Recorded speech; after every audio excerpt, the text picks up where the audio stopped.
As you can rightly recall that we have been in a series of a discussion on the competition law in the BRICS countries, and we had very two, three introductory lectures on the competition laws and policies and its working in matters of transnational application of competition law in BRICS country. We have been particularly devoting so many lectures on the issue of the competition law and policy, its enforcement and advancement of remedies in, in Brazil.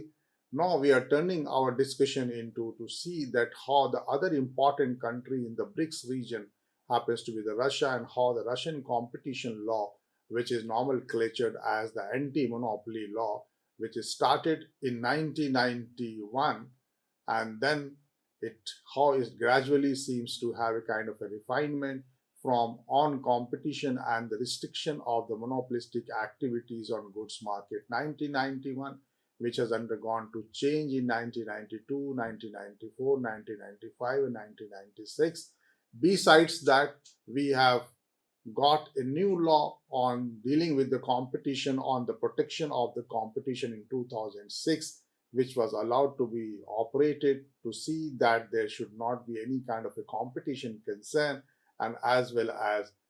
anti-monopoly concern among all the organization, including the financial organization. And we have also seen the code of administrative offenses, how best it tries to see the violation of anti-monopoly as a criminal offenses. Then we have traced the second anti-monopoly package of 2009. We also have taken note of the third anti-monopoly package of 2012, and we have seen how the Russian law on the anti-monopoly happens to survive in the midst of Code of Russian Federation on administrative violation and Federal Anti-Monopoly Services and the Criminal Code of Russian Federation. With that, we have also seen how the Federal Law number 83FZ of 1995 happens to govern the entire legislative framework of anti-monopoly concerns and competition concerns in Russia. With that we have also reflected upon the functions of the Federal Anti-Monopoly Authority in looking at the implementation, enforcement, and execution of the competition law vis-a-vis recommendations of some new reforms in the Russian anti-monopoly law. Now, today in our lecture, dear learner and viewer, we will be looking in the second lecture on the Russia about how the Russian Federation happens to survive the test of the time and how the anti-monopoly law of the Russia happens to be a kind of a case which has emerged out of the economic throes of transition, and how the entire background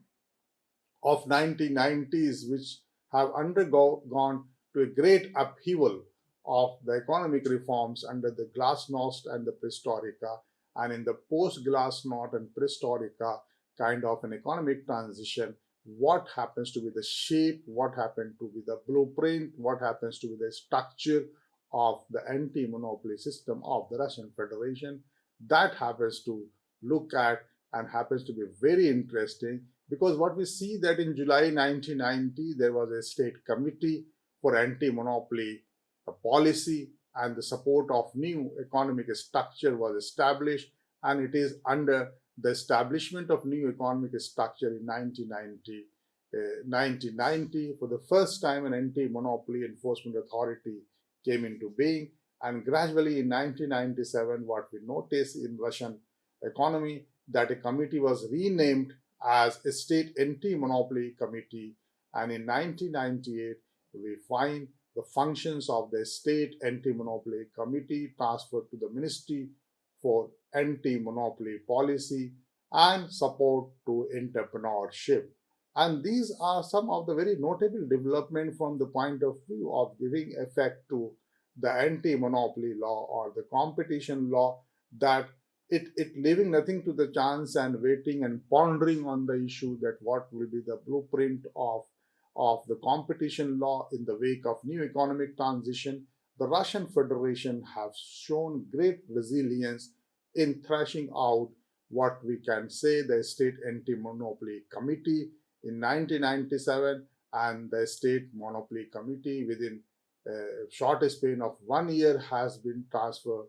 to the ministerial kind of a surveillance and ministerial administrative authority of anti-monopoly policy. And we see that the anti-monopoly policy of the Russian Federation does not restrict to only competition concern, but it moved beyond that and try to see the anti-monopoly policy from the point of view of supporting a kind of an entrepreneurship or the innovation or the intellect and some kind of a invention and innovation. And then the entire issue of the entrepreneurship linking with the competition and the anti-monopoly policy seems to be a great achievement. And that's why we find that by 2004, the Federal Anti-Monopoly Service, known as in the Russian acronyms FAS, Federalnaya Anti-Monopolnaya Sluzba, was established, and the English incarnation of the Russian acronym of the FAS, Federal Anti-Monopoly Services, happens to be established in 2004. The establishment of the Federal Anti-Monopoly Service seems to be a great change and seems to be a kind of a landmark in giving shape and fillip to all kind of the competition law, antitrust law, and the anti-monopoly law, because the new federal law on the protection of competition, which was adopted in 2006, happens to be considered as a groundbreaking because it introduced many new concepts and institutions. And from that point of view, that the federal law on the protection of the competition 2006 having termed as a groundbreaking because it happens to break many grounds in the conceptual refinement and as well as the administrative and the institutional reform. And that's why on the issue of the concept, on the issue of its vision and mission, on the issue of administration, execution, and enforcement, in both ways, the federal law on the protection of the competition in 2006 happens to be a kind of an antitrust rule which have covered many substantive issues. It has covered many procedural issues, and the substantial and the procedural refinement of the anti-monopoly law or the antitrust law or the competition law in the shape of the federal law on the protection of competition in 2006, along with the establishment of Federal Anti-Monopoly Services, FAS, in 2004, happens to guide the entire the legislative structure, be that the law of 1991, which we have discussed in the beginning, that we had a law known as on competition and the restriction of monopolist activities on goods market 1991, be that the law on the Russian federal law on competition, on the protection of competition 2006, or for that matter, the law relating to code on administrative offenses, or for that matter, law relating to what we can say the second anti-monopoly package of 2009 or the third anti-monopoly package of 2012, along with some subsidiary laws on the criminal code of the Russian Federation and Code of Russian Federation on administrative violation, along with the law known as Federal Law number 83FZ. And these laws have been put into practice by a kind of a new understanding of elevation of the Federal Anti-Monopoly Service in 2004 to the ministerial alleviation and to not only look at the anti-monopoly activities and the competition concerns and antitrust violation, but try to support a greater degree the grassroots innovations, the grassroots entrepreneurship, and as well as the intellect, as well as a kind of the licensing, sharing of the fruits of intellectual property. In that sense, we see that the 2006 law, which happens to be the federal law on the protection of competition, is a groundbreaking legislative reform which have created dent and inroads into the substantive competition law, anti-monopoly law, procedural anti-monopoly law, and it also tries to reform the concept of the anti-monopoly law, and as well as it tries to stem the rots from all the institutions which were governing the anti-monopoly and the competition. And from that point of view, we can further substantiate and corroborate that currently the federal anti-monopoly services happens to include 30 departments. So, it's a kind of a mammoth organization in that way. It has 85 territorial offices and as well as cross-departmental public consultation committees and expert committee. So it has come as a very formidable organization and the institution. Having understood the new sets of Russian Federation innovation of the law on competition adopted in 2006 and establishment of federal anti-monopoly services, it created a great impact on the federal anti-monopoly services. And we see that the Russian federal uh, anti-monopoly services happens to be a kind of a governmental hierarchy which combines the function of a ministry and of a service, and it is also having a kind of a head appointed by the act of the government, and they report directly to the prime minister and to the deputy prime minister with the responsibility of subject area and the government as a whole. So meaning thereby that sees that demonstrate the seriousness of the Russian federal uh, anti-monopoly law, and that also exhibits the seriousness of the federal anti-monopoly services in heralding that the whole anti-monopoly concerns happens to have a great attention by not only by the ministry, but there happens to be a constant system of reporting to the prime minister and the deputy prime minister, and to keep them abreast, to keep them aware about all kinds of anti-monopoly activities which are going to impact the Russian market, the Russian economy, and its impact on extraterritorial application vis-a-vis the transnational application of competition law. And for that reason, the authority of the anti-monopoly enforcement is very high in the sense that it enjoys the position of the government and it has an ability to comment on all draft laws and draft acts of the government, and as well as participate in the entire policy development in Russian Federation. So the kind of the overwhelming presence of the Russian anti-monopoly services in matters of redesigning, in matters of introducing, in matters of drafting the new law, in matters to offering its comments and recommendations and redesigning, and their participation in the entire policy spectrum in the Russian Federation on the issue of the market economy vis-a-vis the anti-monopoly, competition, and antitrust happens to be a great case, is a great achievement, and that's why it shows that it demonstrates very well that the Russian anti-monopoly services and the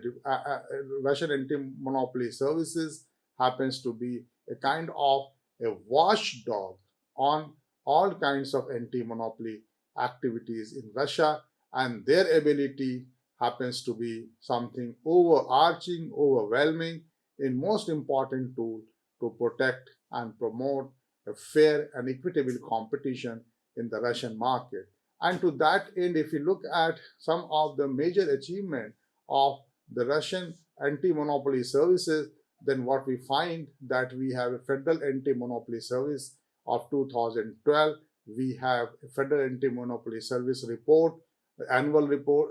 The Federal Anti-Monopoly Service 2012 dwell on the aspect of the report of the Federal Anti-Monopoly Services on competition policy, whereas the Federal Anti-Monopoly Service 2013 annual report on competition policy development in Russian Federation, and the third, which happens to be the Federal Anti-Monopoly Services brochure, which tries to give some kind of a guidelines about the anti-monopoly services, and the Federal Anti-Monopoly Service report on competition policy in Russian Federation 2014 also try to take a very wider look on all the pertinent issues of the anti-monopoly. And lastly, the Federal Anti-Monopoly Service 2015 report on competition policy in Russian Federation happens to encompass the major challenges that happens to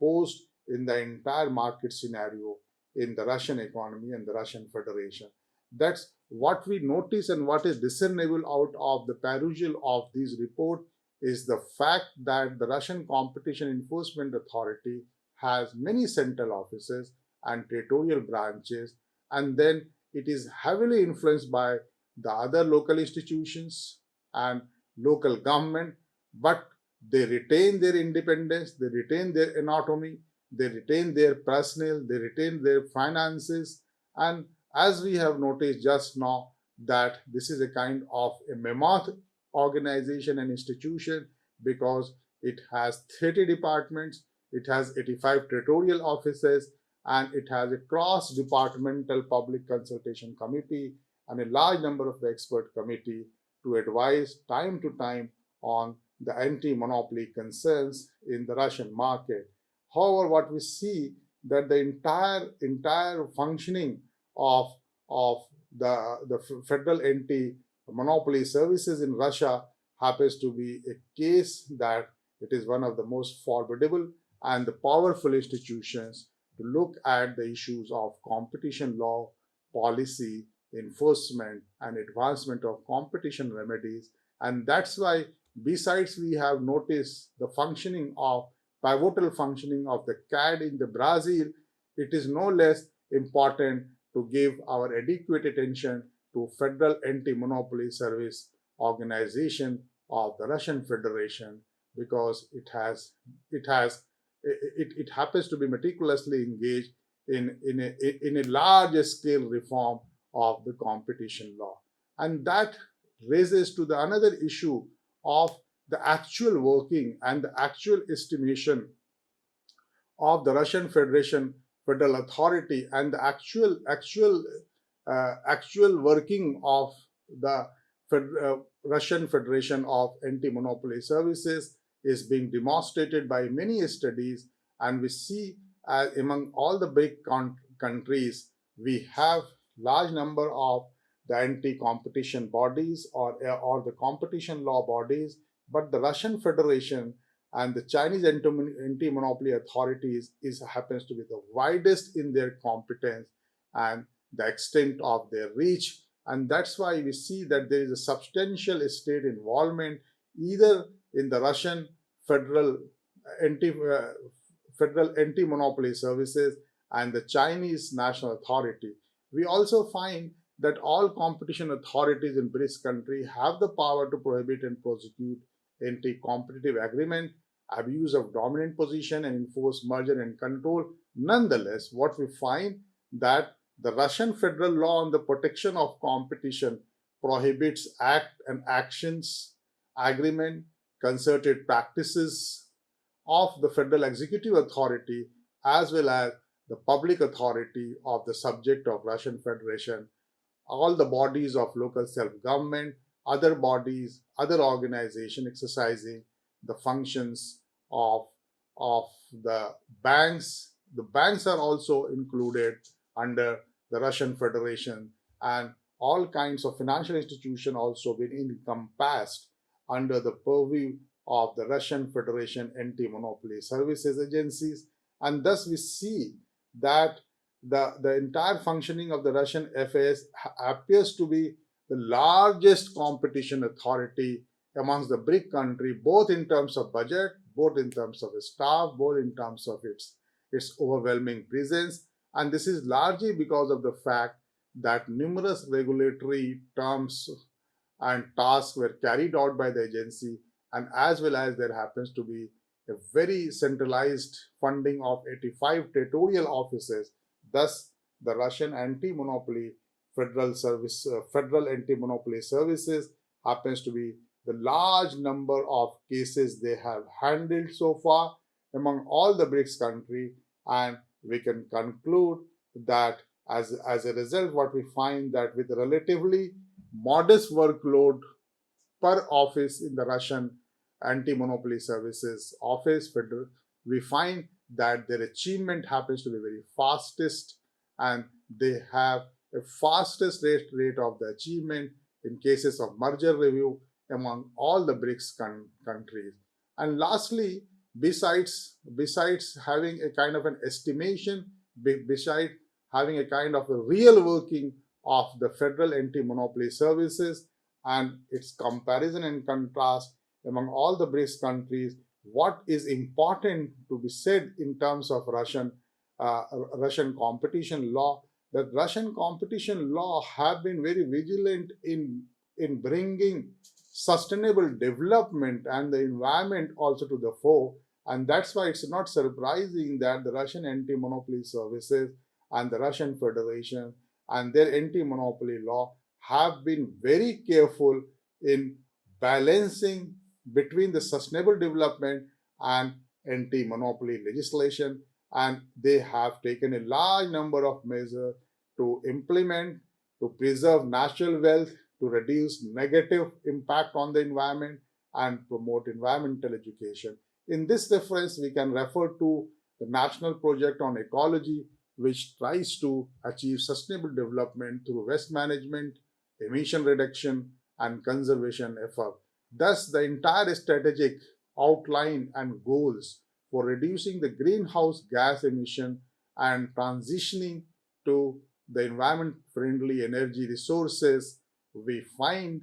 a, a notable mention in the Federal Anti Monopoly Services of Russia, which conducts regular analytics on competition in electricity market and try to uh,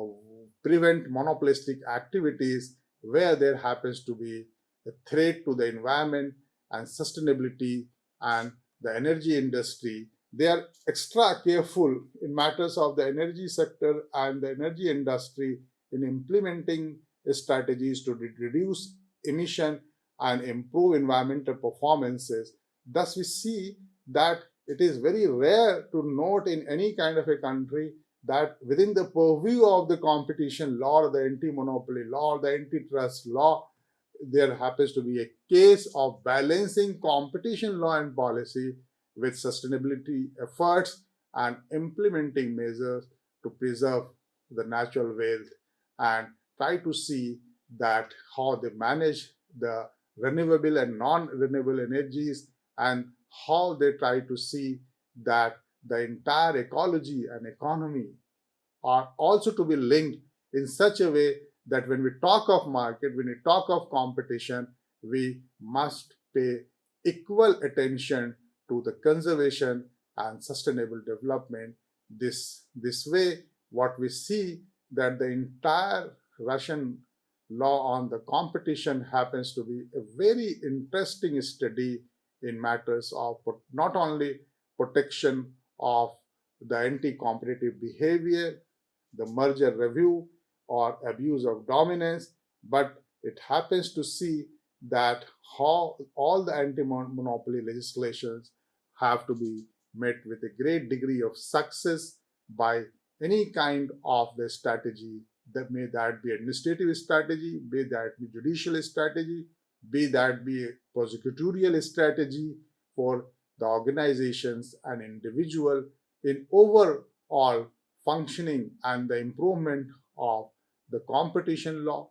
antitrust law, and the anti-monopoly law. With this, we conclude, dear learner and viewer, and I hope that the discussion on the antitrust law or the competition law and the anti-monopoly law of the Russian Federation and its it's a series of the laws which has been passed from 1991 down to this day, and the working of the Russian Federation anti-monopoly services and their MEMAS presence, their ministerial existence, and their strategy of reducing anti-monopoly activities and of significance happens to be seen with with a rarity, and that happens to be that how they have tried to accord a due place to the sustainability into the entire spectrum of the competition laws and policy. With this, I conclude, and I wish you a happy learning. And I hope that the Russian example will go a long way in furthering our understanding of the transnational competition law course. Thank you very much. Happy learning.